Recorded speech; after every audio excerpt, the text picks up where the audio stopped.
എല്ലാവർക്കും നമസ്കാരം. ഗണേശ കഥകളുമായി മുന്നോട്ട്. വേദപ്രതിപാദ്യമായ പരബ്രഹ്മത്തിൽ പല രൂപങ്ങളും ഭാവങ്ങളും നൽകി എല്ലാ വിഭാഗം ജനങ്ങളെയും ആധ്യാത്മിക മാർഗത്തിലേക്ക് നയിക്കുന്ന രീതിയാണ് ഭാരതീയർ പിന്തുടരുന്നത്.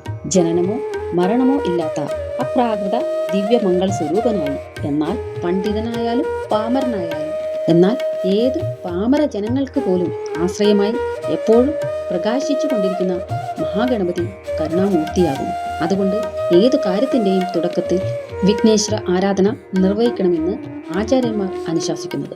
ഗണേശനെ പ്രഥമ പൂജ്യനായി കണക്കാക്കുന്നതിന് പിന്നിൽ ഒരു കഥയുണ്ട്. ഈ ചോദ്യം ശൗനക മഹർഷി സൂതനോട് ചോദിച്ചപ്പോൾ സൂതൻ പറയുന്നത് രസകരമായ ഒരു കഥയോടുകൂടിയാണ്. ഇത് ഒരു രസാവഹമായ കാര്യം തന്നെ എന്ന് പറഞ്ഞ് സൂതൻ തുടർന്നു. അധികാരം ചോദിച്ചു വാങ്ങാനുള്ളതല്ല, അതിനുള്ള യോഗ്യത നേടുകയാണ് വേണ്ടത്. ലോകത്ത് അനേകം ദേവീദേവന്മാരെയൊക്കെ പൂജിക്കുന്നുണ്ട്. ഓരോരുത്തരുടെയും ഇഷ്ടദേവതകൾക്ക് പ്രാധാന്യം നൽകി പൂജ നടത്തി വന്നു. അത് ഉന്നതരായ ദേവന്മാരുടെ ഇടയിൽ ആശങ്ക ഉളവാക്കി. തങ്ങളെ അവഗണിക്കുന്നുവോ എന്നൊരു സംശയം അവരുടെ ഇടയിൽ വിവാദത്തിന് തീകൊളുത്തി. പ്രശ്നപരിഹാരത്തിന് അവരെല്ലാവരും കൈലാസത്തിലെത്തി ശ്രീ പരമേശ്വരനെ പ്രണാമം ചെയ്തുകൊണ്ട് ഉണർത്തിച്ചു.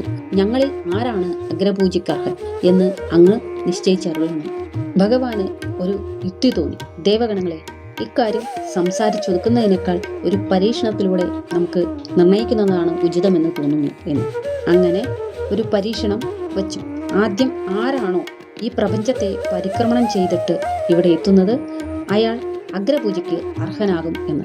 സമയം ഒട്ടും കളയാതെ തന്നെ ദേവന്മാരെല്ലാം അവരവരുടെ വാഹനങ്ങളിൽ കയറി അതിവേഗം പാഞ്ഞു തുടങ്ങി. ആകാശത്ത് അതിവേഗതയോടെ ദേവന്മാർ കുതിച്ചു പായുന്നു. ഗണപതി മാത്രം ചിന്താവിഷ്ടനായി അവിടെ നിന്നു. തന്റെ വാഹനമാണെങ്കിൽ ഒരു മൂഷികനുമാണ്. അതിന്റെ വേഗതയുടെ കാര്യമാണെങ്കിൽ പിന്നെ പറയാനും വയ്യ. അതിനാൽ ഈ എലിയുടെ പുറത്തു കയറി പോയി പരിഹാസനാകുന്നതിലും നല്ലത് പോകണ്ട എന്ന് തീരുമാനിച്ച് ഗണപതി അല്പസമയം അവിടെ തന്നെ ഇരുന്നു. കുറച്ചു കഴിഞ്ഞപ്പോൾ ഗണേശന് ഒരു യുക്തി തോന്നി. ഇവരൊക്കെ ആരെയാണ് ഈ ചുറ്റുന്നത്? പ്രപഞ്ചത്തിയല്ലേ? കൈലാസത്തിലിരിക്കുന്ന വിശ്വനാഥനായ ശിവനും പാർവതിയുമല്ലേ ഈ പ്രപഞ്ചം എന്നതിന്റെ പ്രഭവസ്ഥാനം? പ്രപഞ്ചം നിൽക്കുന്നത് അവരല്ലേ? അവരുടെ പ്രതിബിംബം മാത്രമല്ലേ ഈ പ്രകൃതി? എനിക്ക് അവരെ പ്രദക്ഷിണം ചെയ്താൽ പോരെ? ഇപ്പോൾ വിശ്വപരിക്രമണമായല്ലോ.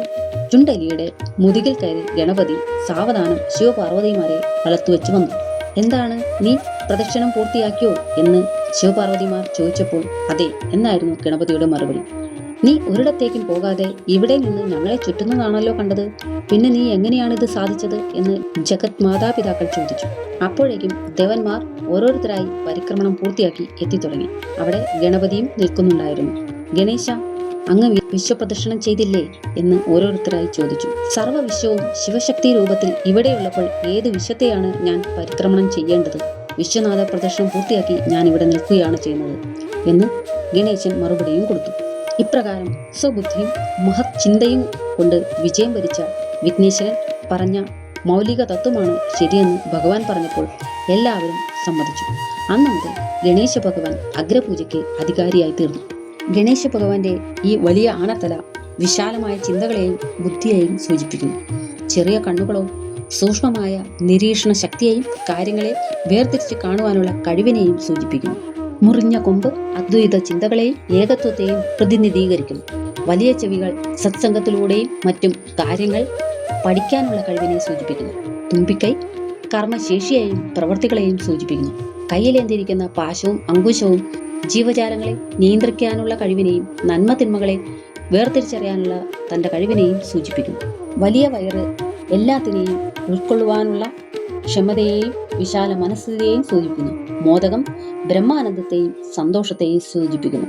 കൈകളിൽ അഭയവരദ മുദ്രകൾ ശരണാഗതർക്ക് അഭയം നൽകുവാനും അനുഗ്രഹിക്കാനുമുള്ള കഴിവിനെ സൂചിപ്പിക്കുന്നു. ഈ തത്വങ്ങൾ മനസ്സിലാക്കി ആര് ഭഗവാനെ പൂജിക്കുന്നുവോ അവരുടെ ജീവിതം വിജയത്തിലേക്കും ഐശ്വര്യത്തിലേക്കും നയിക്കും. ഓം ഏകദന്തായ വിദ്മഹേ വക്രതുണ്ടായ ധീമഹി തന്നോ ദന്തി പ്രചോദയാത്. ഇത് കേൾക്കുന്ന ഓരോരുത്തരുടെയും ജീവിതത്തിൽ ഏതെങ്കിലും തരത്തിലുള്ള വിഘ്നങ്ങൾ വന്നു ചേർന്നിട്ടുണ്ടെങ്കിൽ ഭഗവാന്റെ അനുഗ്രഹം കൊണ്ട് അതെല്ലാം മാറിക്കിട്ടട്ടെ എന്ന് പ്രാർത്ഥിച്ചുകൊണ്ട് നന്ദി.